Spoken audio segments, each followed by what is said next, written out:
ដល់ពេលវេលាដែលមកសួរសុខទុក្ខទីងងហើយនៅលើឃ្លាំងវត្តមង្គលវ័នហើយវត្តកណ្ដាល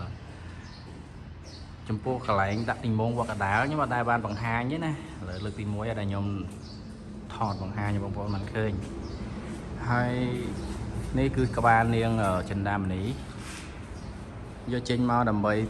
ផ្គុំវាដើម្បីយកទៅលេងនៅសង្ក្រានណាសង្ក្រាន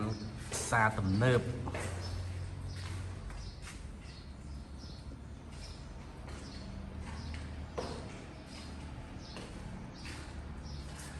មិនសិតតាក្រងខ្លួនរបស់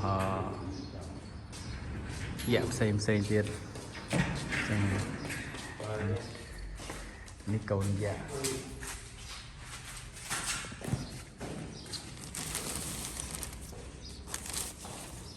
្តាប់យ៉ា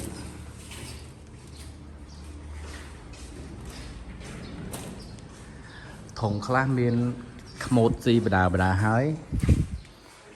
យើងអាសាមកអើតមើលដែរយើងយកទៅត្រាំទឹកយកទៅហាលថ្ងៃនេះខាងលើហ្នឹងគឺពីមុនមកគាត់តែដោយសារតែប្រសង់លោកតិចអង្គហើយលោកគង់នៅក្រោមហើយលើហ្នឹងសម្រាប់ដាក់ឃ្លាំងធ្វើជាឃ្លាំងដោយសារមានធៀបហ្នឹងវាជុះអាចវាមិននៅវាជុះអាចចឹងវាមានសัตว์សកើចសัตว์អីចឹងកណាចាំត្រោពីខមមែនបងកណាយកទីម៉ងយកទៅរំនៅផ្សារទំនើបថ្ងៃចូលឆ្នាំផងហើយនឹងថ្ងៃលេងមុនចូលឆ្នាំផងពីរផ្នែកចឹងហើយរៀបចំយកចុះទៅអានេះកន្លែងដាក់ក្បាល